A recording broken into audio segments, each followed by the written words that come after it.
Yes, folks, it's the moment you've all been waiting for. This weekend's grand opening of Parlay Restaurant and Sports, located in Jingan Shanghai, your new favorite spot for barbecue, burgers, and so much more. Come out to watch all your favorite sporting events. Enjoy brunches weekends starting at 11 on our terrace. Test your skill at darts, pool, and golden tea, an icon bar classic. 9 beers on draft, the freshest barbecue cooked daily, and so much more. This Saturday, starting at 5 p.m., followed by our first brunch Sunday at 11. Parlay, we have you covered from kickoff to last call.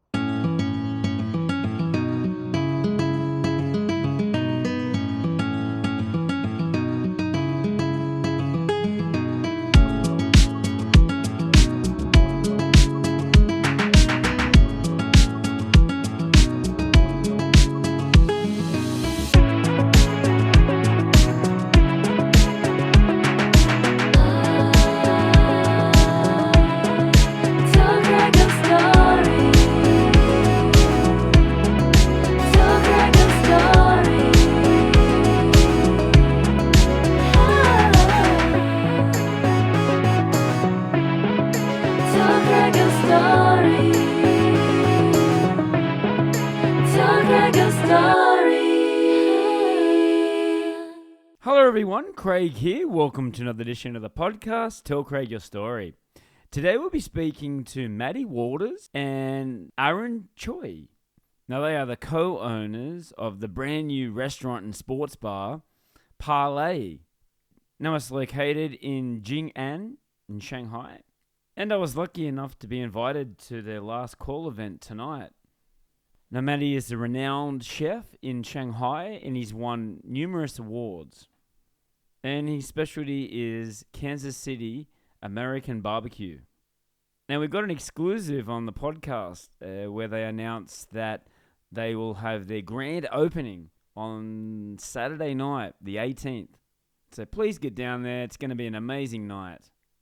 And the sponsor for this podcast is Project Reverse, pro wrestling live show at the Mao Live House in Shanghai.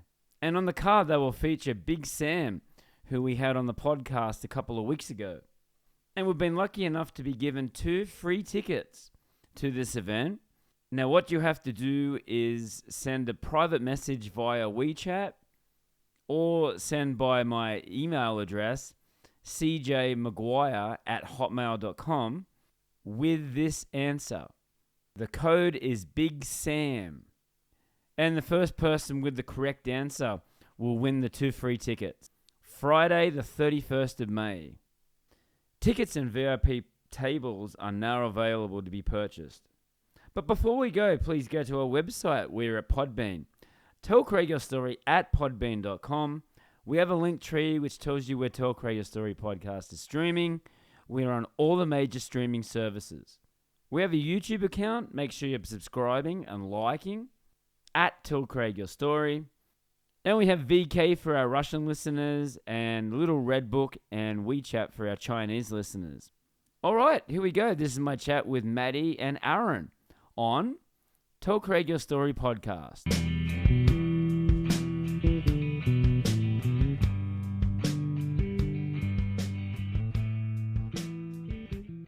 Hi, Matty. Aaron, how are you doing tonight? We're doing great. We're doing great. Excited to be here. Thanks for tonight. Really appreciate your time. I know you're super busy. We're outside the front of your bar and restaurant. Parlay, is that how you say it? Parlay Restaurant and Sports. You know, we wanted to go fill that gap with the sports bar vibe. Also offer good barbecue, American bar and grill. Check pretty much all the boxes, you know.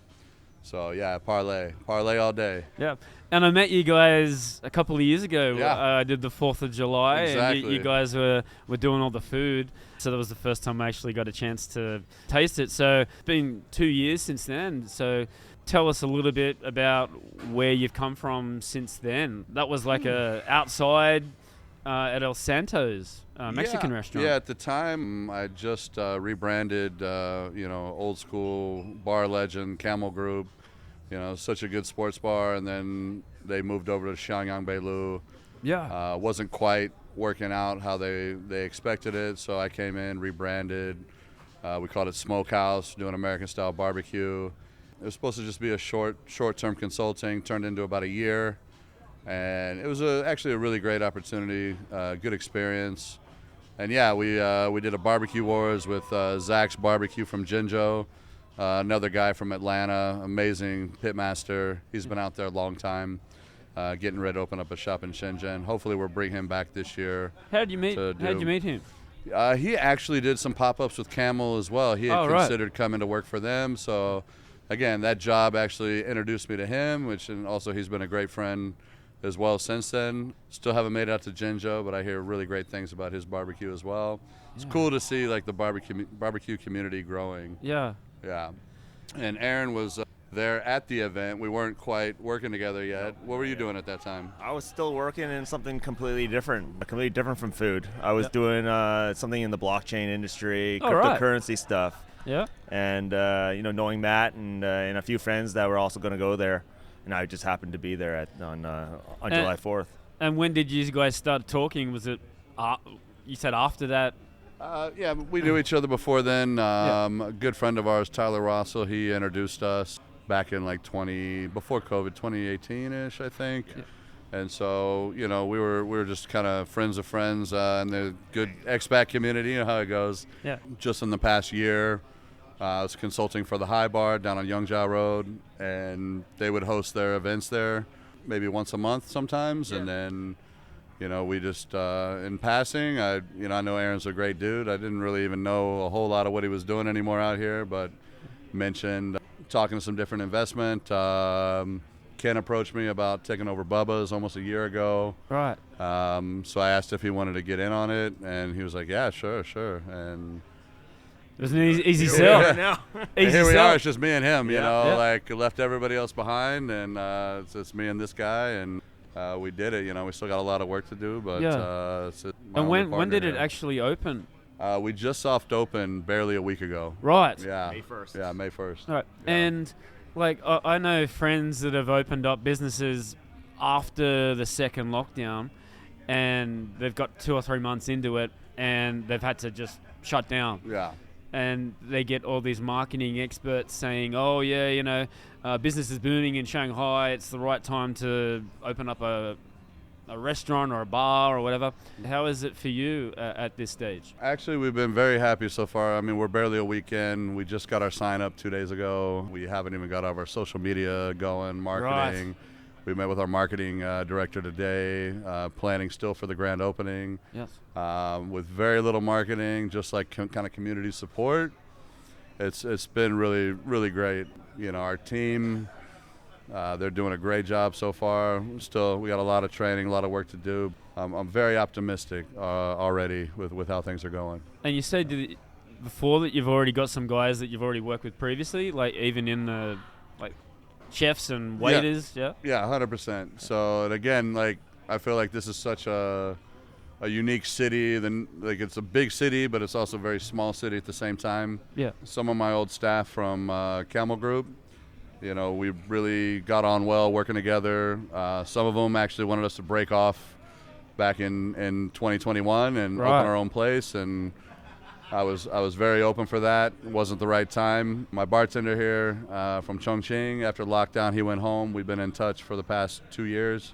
Yeah. Even met with his sister about doing some consulting for them in Chongqing, but in the end, he's back here working for us. Brought my old general manager over here. He's working for us as well. Right. We did keep some of the existing Bubba staff. They already had a good, tight-knit team that was keeping this place alive over the past few years. Yeah. And then we brought in a pillar in the Jingan expat community, Emmett, and the Quizmaster. He does. Oh, yes. He does quizzes for Abbey Road, for Rooster, for Cages, for Yugo. His wife has been amazing. She's our front of the house daytime manager, Paula. Right. She's doing great. So it's like. So I'm assuming the quiz is going to be. We'll see. To be confirmed. We'll see. Maybe once a month or something we'll do something. But we want to. If we're going to do it, we want it to be something special, something a little bit, not repeating what everybody else is doing. Yeah. Right. So yeah. I think that's where we want to succeed, not just going with all the exact trends and being a rotation. We want to provide something a little bit more special, I think. Yeah. And going with the sports team as well, I really like that because I'm a big sports fan. I love all my American sports and my sports back at home in Australia. When I heard that the Camel shut down, you've got cages, you've got maybe big bamboo, but that's not really a sports bar. They're not downtown anymore. Yeah, that's right. Yeah, you gotta go to Jinchao. Like, it's just that's right. A bit out of the way. I feel like downtown, other than the Shed. Yes. I don't even know any place I would really call a true sports bar. Yes. And the Shed is quite Aussie, Euro-centric, a lot of cricket. I love the Shed. It's it's on my usual rotation, yes. But I think there's a demand for something different. Yes. Cages is also great, but it's so big. Yes. I think sometimes people want a little bit more intimate environment. Agreed. And I don't think they're going anywhere either. I know they're getting ready to open in Guangzhou as well. Yeah. Wish them the best of luck on that too. Yeah. But yeah, and I mean, I think I learned a lot from running the Camel Smokehouse. Yes. It was a barbecue restaurant, a bar. Barbecue's great, but it's a difficult thing to do well. It's an art, definitely, when you're cooking a piece of meat. Yeah. For 10, 12 hours, and then you don't want to hold on to it. You want to get rid of it as fast as possible, because it's the best when it's fresh. Yes. And so we decided sports bar that does really great barbecue and a lot of other great pub food and things like that. Yes.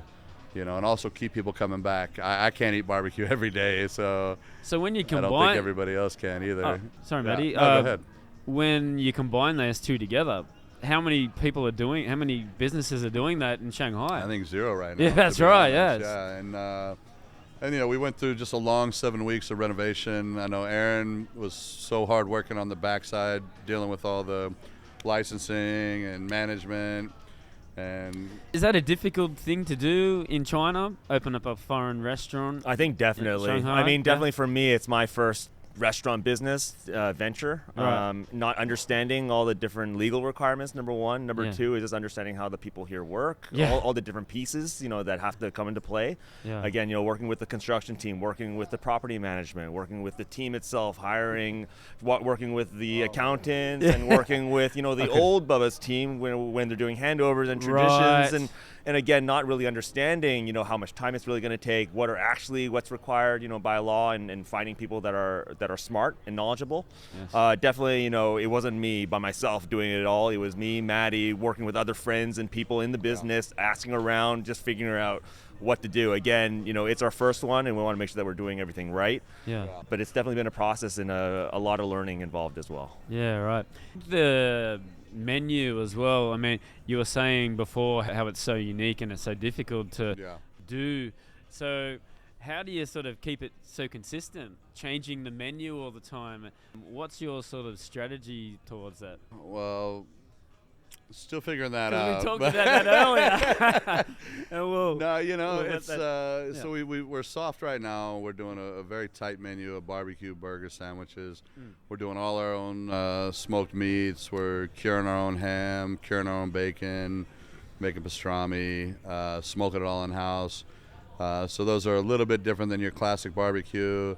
So we're even bridging that gap between classic barbecue plus, I guess some would recognize that with like maybe Canada, like Montreal type Right. smoked meats, Right. which are also very popular in America. You go to New York, go to Cat's Deli, get you a big Reuben or things like that, which I think, again, a lot of people doing it out here, and we want to put our own spin on that. Yes. And show that we can do it or even try to do it better. But on top of that, we've expanded our kitchen, put in a cold room so we can have a little balance. So, we'll be able to do some salads. We extended our sauté line.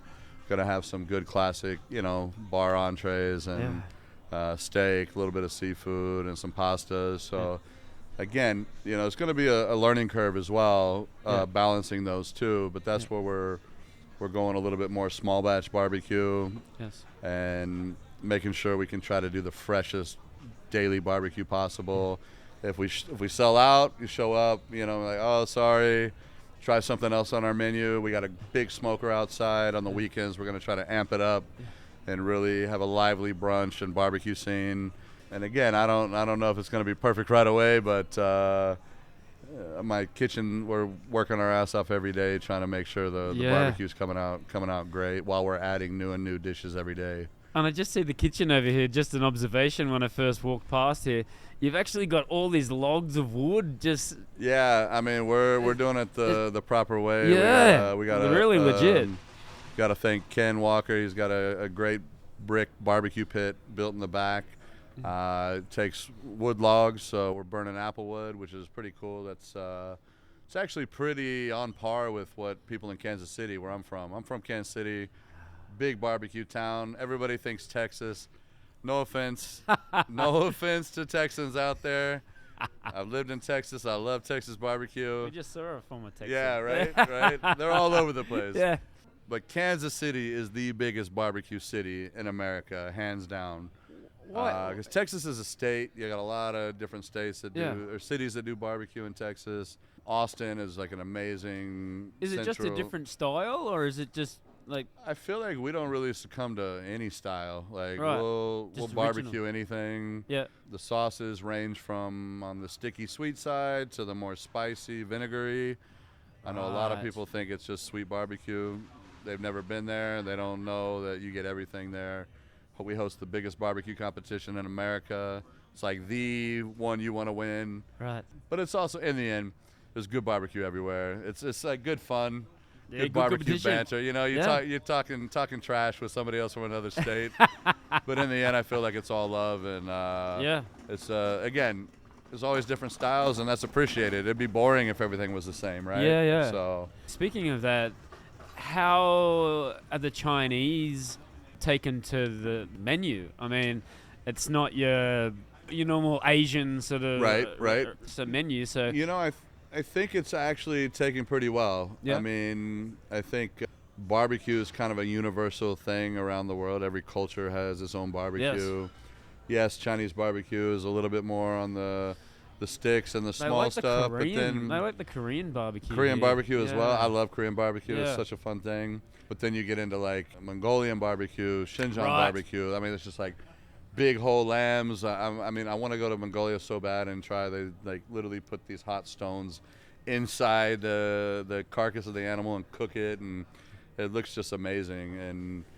And yeah, every culture has barbecue. Yeah. And so, as I've been in Shanghai 15 years, just seeing how the food scene has grown so much. I think the local market loves to try new things. Yes.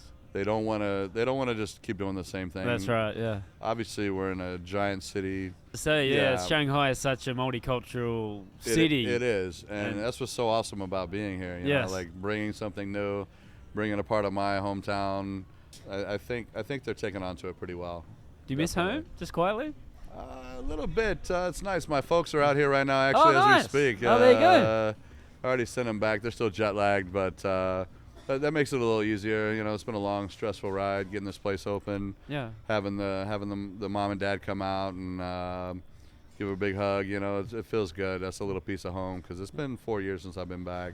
So a question for both of you guys. Yeah. We're even going back further. Why Shanghai? Why China? Well, for me, I mean, I've been in Shanghai for more than 12 years now. Mm-hmm. I came in 2012, mainly for work. Right. I get one of those things where you want to go visit in Shanghai because it's one of the biggest and kind of best cities of China, and Yes.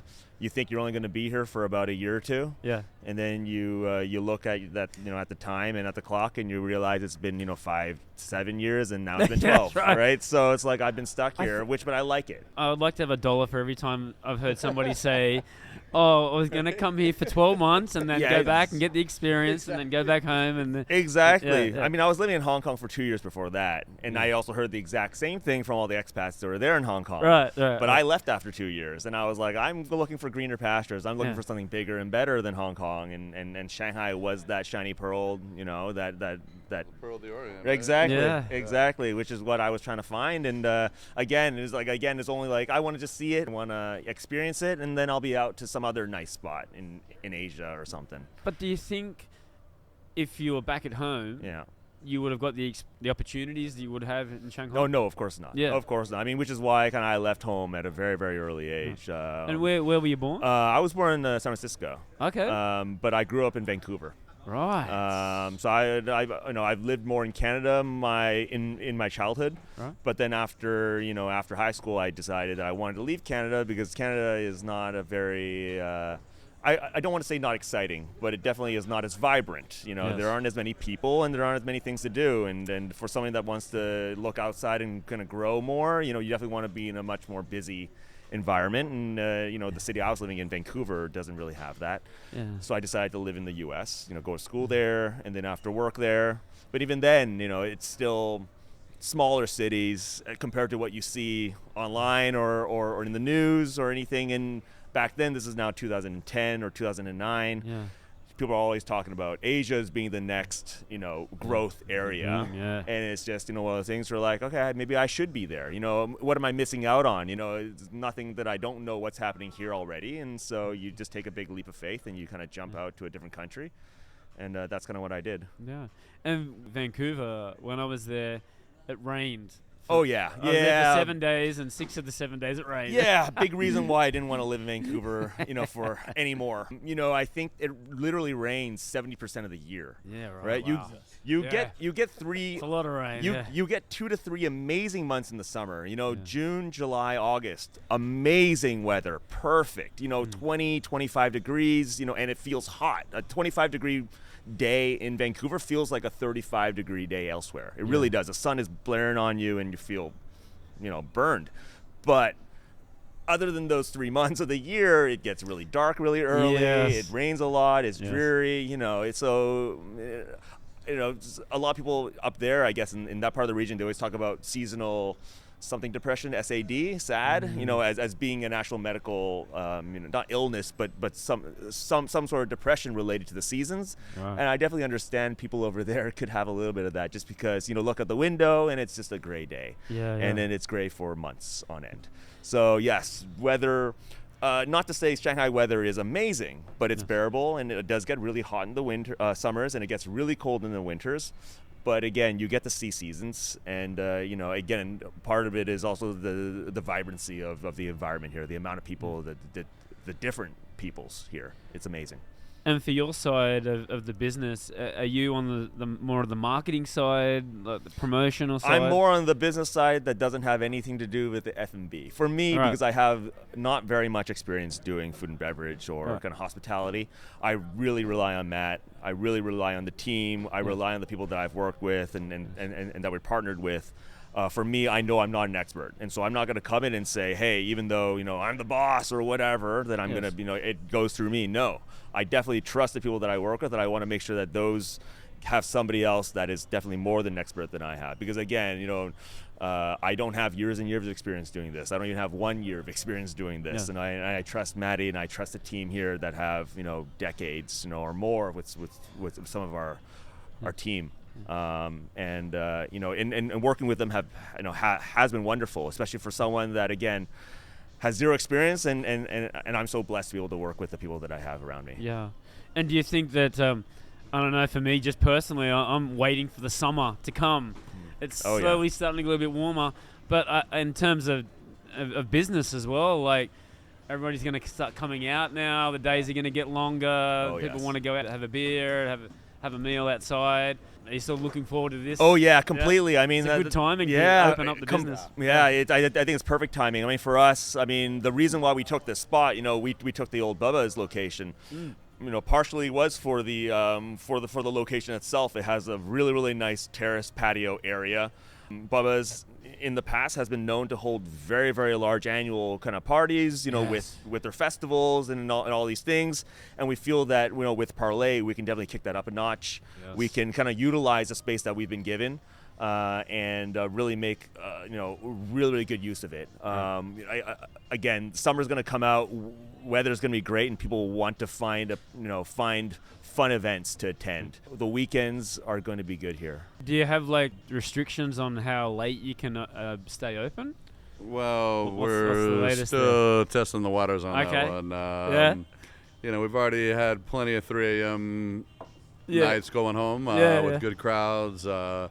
Even people playing bags outside till midnight. So, obviously we want to be respectful and to the neighbors, not be a nuisance, but we're gonna push it. We want to, and the Euros are coming up.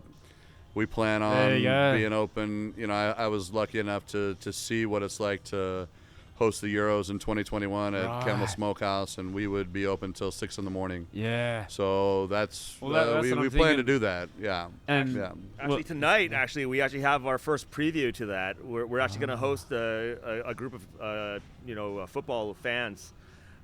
Matches starting tonight at 3 a.m. Yeah. Right. There you go. Yeah, so we need to expand our staff as well. Yeah, that's right. Yeah. Yeah, there's gonna be a lot of sleepless nights I think the around night here. the night shift. But yeah, so we designed the place as well with that in mind. Everybody, why don't you open it up completely? We want a little bit of noise dampering with the Yes. crowds inside. Yes. We got a great patio. You take 2 feet, step outside. We just got another set of 4 tables and 16 more chairs that we can double our Right. outside There you patio on go. the weekends. So, and again, we got a great big space so we can host a few hundred people back here, plus another 100 some inside. Yeah. So we definitely plan on pushing that event space. Because I'm just thinking, like you were talking baseball earlier. Yeah. They're starting at 3-4 in the morning, the Right. afternoon games, and Yeah, then 6-7 yeah. in the morning for Yeah, the. at some point we would like to be able to cater to all the sports. Being from North America, I know how difficult it is. Yes. Following with sports and stuff like that. But if we do it right, I think we can try to meet all the demands, Right. at least on the big games. Yes. I don't think we can run 24 hours, 7 yeah, days that's a week, right. but Special occasion to I'm Yeah. assuming, like the European, the World Cup. Yeah. exactly. But yeah, and that's another Formula reason why we One. want to go for sports bar because Yeah. it felt like people had the same old options and a little bit of choice I think would be appreciated. And you were also talking about before about the loyalty. Yeah. Well, like you get that, you go there the first time and you have such a great time, and It's been Very great good. already. I mean, seeing new faces we've barely been open a week. I've already seen some new faces that have been in 4 or 5 times Right. already. yeah, And then seeing old family friends like Shanghai community that I've known even before I was doing F&B out here. 'Cause yes, I've also been out here since 2010. yes, But didn't really start back into F&B until 2017. right. And you were Um, born in Kansas City. I was born in Yeah, Kansas City. okay. Yeah, born and raised Kansas City. We're not in Kansas anymore. Dorothy and Toto, click your heels. Everybody knows that. Yes. It's actually a really great place, and it's cool. Took me about 6 years before I ever met anybody from Kansas City out here. I mean, Right. now I got actually a crew. lot of Kansas City Wow, friends there out you here. go. That's interesting. And they've been following me since 2017, and Right. seeing them come in and be so excited. They're so happy to For have a taste us. of home. Yeah, it's absolutely amazing. And also, with our American football team doing so well right now, Chiefs, it's come on. giving us even more exposure. Yes. So there's a little touch of Kansas City Chiefs inside as well. Come on. Not trying to go overboard. I don't want to alienate us from everybody else that we've Hey. beaten recently, but Be proud, mate. Be proud. yeah. They're going fantastic. Exactly, but I think one of the best things is like the team that we're building here. Like we said, it's old staff, new staff. And even though the Bubba's team is old staff, I've known a lot of these guys for a while too, coming around Bubba's and doing some events here, Yeah. and then bringing my old team back, and even the new people that are brand new. Like we're trying to make them feel part of something. And I think the biggest thing that I've seen where we know we're making the right decisions is when customers come in and they recognize the team that we've built, and they're like, "Oh shit, you're here? Yeah. Oh, you're here too?" And Yes. they get really excited to see the staff that we brought in, and that's a pretty amazing feeling too, because like we can't do it by ourselves. That's a show of respect, So isn't it? yeah, it really is. It really is, and it makes you feel good to have people that are here working really, really hard. Yeah. Because we've asked them already to do so much more than just Yes. wait tables, bartend. Yeah. They were in here operating power drills, Yes. hanging walls. I mean, even today, Tommy just put up a new shelf. He's up Right. on a ladder with a power drill, Yeah, doing I can everything. say, a lot of the things that we have inside our bar and inside our restaurant are actually made by our staff. Yeah, right. Not everything, of course. We have our construction team to Yeah. thank, but who are also here now. Our contractor and liaison are actually sitting inside We're as all well. waiting. One of our inspirational minds. A good friend Brent, he's in the real estate community, getting ready to open up actually a really cool antique shop out by Cannery. Yeah. He kind of gave me some of the tools. We didn't hire a designer here. We did everything ourselves. That's amazing. It was really cool. I mean, Saving a lot of money. I got about 3-4 years of construction under my belt. Oh, yeah. Originally architecture engineer major. Because you said you weren't always in the I wasn't. food and beverage. Yeah, back in the States, I thought I was going to do architecture engineer. Came from a construction family. Loved building things. Got burnt out on that. Some reason went into history and education. Oh, wow. Okay. Is that and what brought you to That's actually what brought me out Right. here. Yeah. After about 10 years of F&B experience, working in the States, running bars and restaurants from the front of the house, I decided to come out here to use my education degree. Again, 1 year. We're about to repeat ourselves Yes. here. Yeah, I was going to come out 1 year. For That's me, another $1. I wasn't even really set on Asia. I was looking at. I'd been to Europe a little bit when I was in 18. Really wanted to go back. Looked out there. It was too difficult. What did your parents think when you said, "Hey, I'm going to move to China"?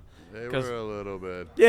like, what the hell? Yeah. And I mean, my mom was actually pretty excited, but she thought I was only being gone a year. Right. 14 years later. Still here. But it's nice because, like, you know, doing this project, and she came out here this time last year as well.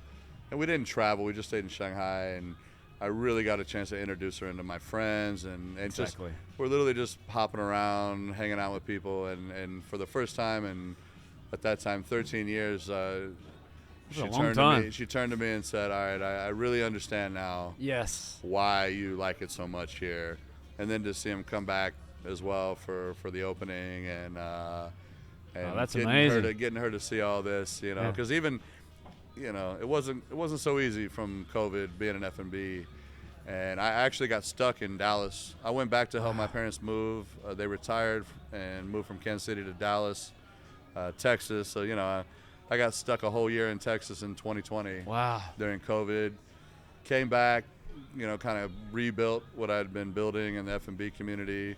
Started doing consulting, opened up a few restaurants, and it wasn't always Tough easy. to It open was- up a new it was business at that not- time. Not always easy, and Yeah. mom's just sitting there like, "Well, why don't you come back to America and open a barbecue restaurant?" I'm like, "Mom, no." That The ship has markets sailed. are saturated. Like, I know Yeah. I could. I feel confident in myself, but I'm like, I'm building something here. Made so many great networks in the community. I set out to do something because I did have doubts. Where I was like, do I want to stay here and continue this? And really happy I did, because even from the last 6 months, like from where we started and where we're at now, Yeah. Light and day. you know, Yeah. you got a picture in your head, and yeah, I What could be. I planned this, but I don't think in a million years I thought it would turn out like so great and have such a support from everybody. Yeah. Just seeing some of the friends' reactions when they heard that we were doing this, and it was actually going to be ours and not working for somebody else. They were just so excited, and it's been an amazing experience for sure. And for you as Yeah, well. for like- me, for my parents, I mean, telling them I'm going to move to Asia. Again, my parents are immigrants from Hong Kong, and Right. they left for better pastures. And Right. They left Hong Kong when they were 17 or 18 for university, and you know, that's where they had me in the States. But telling them that I'm going back to Asia, they're like, hey, we left for a reason, right? And now you want to go back, so we just wasted, you know, how many ever decades of our life to bring you back into, you know, right? So they definitely had a lot of doubts. You know, I Yeah. told them I wanted to see something different, Yeah. and they respected that. They never, rejected or kind of, really told me to not go.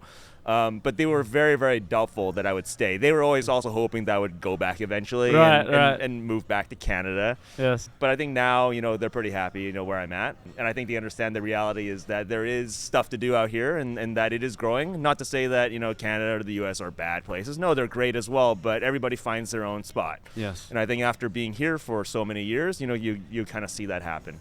And you got something so unique here. I mean, like we said before, there's not too many restaurants doing what you're doing, combining a sports bar with the smoked meat. I mean, it's just really, really original. Yeah. We're jumping like way ahead, but do you see like Repeating Yeah. this. yeah, Well, Knock on a baby little step, wood. Yeah. baby steps. Knock on a little wood here. Yeah, Obviously, we have a lot of work to do. Yes. A lot of work to do. I mean, I'm still finishing up the menu. It's all been conceptualized. We're still nailing down the recipes, training the staff. What are you focusing on with the menu? We just went through most of our salad selection. Right. I'm not gonna lie, we're leaning in kind of on American style. Yeah. I feel like it's something that's a little bit missing. Obviously, we still want to cater to the local community, Yes. but I want to lean in on Like, I did 10 years F&B experience back in the States, like I said, from the front of the house, and the reason I loved it so much was also the personal connections you make with people. The money was great, Yes. but that wasn't because of the people I worked for. Yes, they supplied the venue, but for me it was like, you give good service. We're from a tipping culture, so I mean, I was making less than $2 per hour, which is like illegal for any other job, but in the way the laws are in America, you get paid virtually nothing. So if you don't get tips, It's still the like same, that. isn't it? Yeah. It's So incredible. you pretty much survive based on your skills. Like Tips, if you're right? not good, you're not going to eat, right? So, and I did really well. Decided to put off getting an education because I got my first offers to be a teacher, and I'm like, I'm already making double that. Yeah, that's right. What the hell did I do? Yeah. What did I do? That experience, I think, is something that isn't abroad. When I first came to China, like, you realize there's no tipping culture. Remember going to restaurants, your dessert would come out first, and I'm Yeah. like, hold up, I haven't even eaten yet.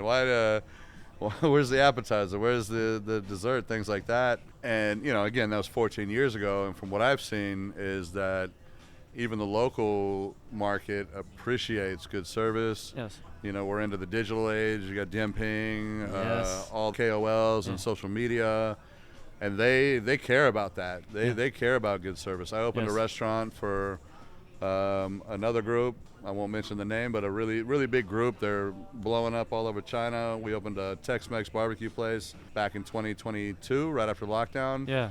And it was a really great atmosphere, great environment, but they did service and scanned a QR code at the table, and surprisingly, we saw reviews on Dianping where some locals were like, what is this, Taco Bell? Like, I thought I'm at a Wow. nice restaurant. Yeah. And they actually had backlash against the ease of service by scanning. And again, Yes. that's what we're trying to, not saying we might not ever have a little scan to order. We're not saying we're anti that, but we want to provide that service experience that that a lot of places don't offer. And again, it's tough because that's why we're trying to build a real team here Yes. and make our staff care about the job. So we're trying to go above and beyond to give them the reason to. Are you going to be the takeaway here? Like, is so good. Can you do that with this restaurant? Yes, Yep, we yep. definitely will. Yep. Definitely will. We're already working on getting our Meituan Yes. Ulama set up. We gotta again finalize the menu first, and but yeah, I mean, the returns on that are tough. Being like a big establishment, that's why delivery places that are successful have very small overhead, small locations, and do a lot of deliveries because they take a good margin of your profits. But I think it's still valuable because like you're still reaching out to clients and customers and offering something when they're at home and don't feel like coming out. We'll definitely get up online. If we have a person listening to the podcast at the moment and they want to come but they're not too sure what they're going to eat or what they're going to expect on the menu, what would you recommend for like someone for the first time? Well, I mean, if you've never had proper American style barbecue, we're trying to be the best we can at that. Yeah. And actually get a buzz going, that you got to come early. It might sell out. I know other people try to copy that model. Garlic barbecue. which claimed to be the first Texas barbecue in Shanghai. Gotta settle this once and for all. Ken Walker had Texas barbecue in Shanghai a long time ago. Right. So they were not the first, but they got a great setup. They got most beautiful smokers I've ever seen in Shanghai. Right. They try to do the Texas style. Everybody lines up. You queue through. I think for that, I'm not used to that where I'm from. That's a Texas thing.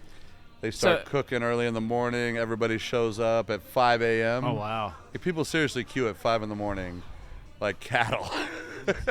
So are you going to push the Kansas City style? Or yep. Definitely. I Yeah? mean, again, like trying to define what it is. For me, it's like there's no boundaries involved with what Right. Kansas City style is. And, Yes. and the Kansas City barbecue scene has changed and grown so much. It's so creative. But I think Texas has too. Yeah. So I think they've also lost a little of their identity of what it used to be Texas barbecue. Right. But it's still really, really great. Yeah. And yeah, so we want to have that identity as well. So yeah, Kansas City barbecue. Like I said, it's great that our Kansas City sports are doing really well. Be great if the Royals baseball would come back. We haven't done well in about 10 years, but it's so much fun when your team's doing well, because then also you see the locals and even Europeans and other people that aren't in tune with American sports have the opportunity to learn a little bit of something absolutely. about American sports and stuff. Yeah. Social media, guys. How do we find out more about you? Where are you located in Shanghai for our listeners? Yeah, well, so we're located right in the heart of Jingan. We're in Perfect location. Right, we're in the compound called Shangkangli, which is on the corner of Kangding and Shanxi. Yeah. Our location inside the compound is a little bit tricky. We're in the back, so you got to walk north in the compound all the way to the very back, and you'll see a really nice place called the Rink, which is a roller skating rink, and then we're actually located at the back of that. Right. You got to find it. I went to the back and I got lost. Yeah, exactly. So, a lot of our friends also say the same thing. They're like, we were walking around this place for about 10 minutes. Rink, find the rink, turn left. Exactly. Exactly. And for us on social media, we don't have everything set up as of this point, Right. but we will have very, very quickly a WeChat social account. We'll have a Douyin account. We'll have a Xiaohongshu account. We'll have we'll have all the major things. And we are on Dianping. All that thing. Yeah. We'll definitely set everything up, but this is, we're still in the soft opening phase. And Is there a date yet for the premiere or the grand opening? I mean, we might be crazy, but probably next weekend. Oh! Yeah. May 18th. Exclusive. Yeah, May 18th, open to the public, do a big event, and then hopefully by Sunday the 19th, we have our first brunch. That way we can showcase our great patio. Right. Like I said, we already have 5 outdoor tables. We can host about 25 people every day of the week. And then on the weekends, we can expand out. We'll add another 4 tables. So we'll have about 50 seats outside. We got a 250-gallon smoker that we can fire up on the weekends, do outside parties, barbecue. You know, so many times I've heard, oh my God, but yeah, you don't have foot traffic. How are you going to get people here? We're going to get people here because we want to offer a good product, a good environment, Yes. something that other places can't do. Most places are restricted by the size of their dining room and their patio. And for us, we have the ability to double or even triple in size. So with that in mind, I think that will offer us the ability to cater to large businesses, large parties. We actually have our first big party coming up this Saturday already. Nice. We got 70 to 100 coming out, which will be Nice. great. Get our staff tested before we even open up. There you go. Yeah. Do you shut that down, or do you still have the outside open, or how is it? We'll probably be shut down for a little bit, but it's a short event, and then they said that they're fine with us opening to the public as well. So, if a client wants us to shut down, of course we can meet all different needs on that level. And also, before we sat down here, I got a text message from the guy's brother who introduced me and my partner here, who's now living in Shanghai, wants us to do a few off-site catering events. Oh, come on.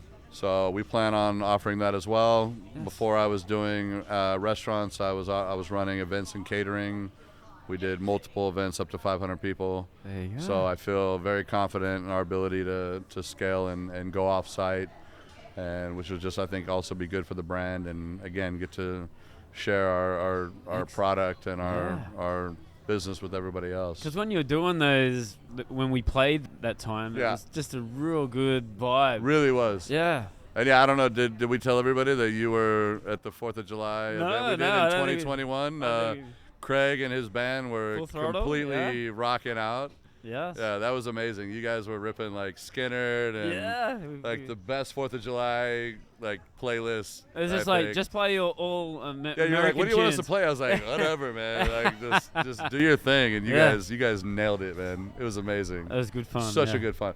Entire Found was completely dead, and we probably had like 200, 300 people out there. And we want to replicate that here as well. We might have to talk. Come on, we're still playing. Are you booked? Are you booked? 4th of July. But 4th of July. Yeah. Let's do another summer rocker, man. Lock it in. Let's do it. Yeah, that'd be great. Yeah, that'd be amazing.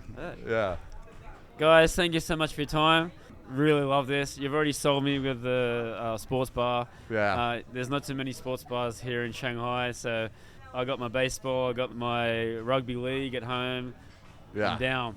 Yeah. You've sold me. So all the best. Let me know about the grand opening and anytime you want to promote anything. Thank you so much, all man. right. Really, thank you so much, Craig. Appreciate you. Thank you. Coming out here. This is awesome. Glad we did this. All right. Thank you. Awesome. Yes, folks, it's the moment you've all been waiting for. This weekend's grand opening of Parlay Restaurant and Sports, located in Jingan Shanghai, your new favorite spot for barbecue, burgers, and so much more. Come out to watch all your favorite sporting events. Enjoy brunches weekends starting at 11 on our terrace. Test your skill at darts, pool, and golden tea, an icon bar classic. 9 beers on draft, the freshest barbecue cooked daily, and so much more. This Saturday starting at 5 p.m., followed by our first brunch Sunday at 11. Parlay, we have you covered from kickoff to last call.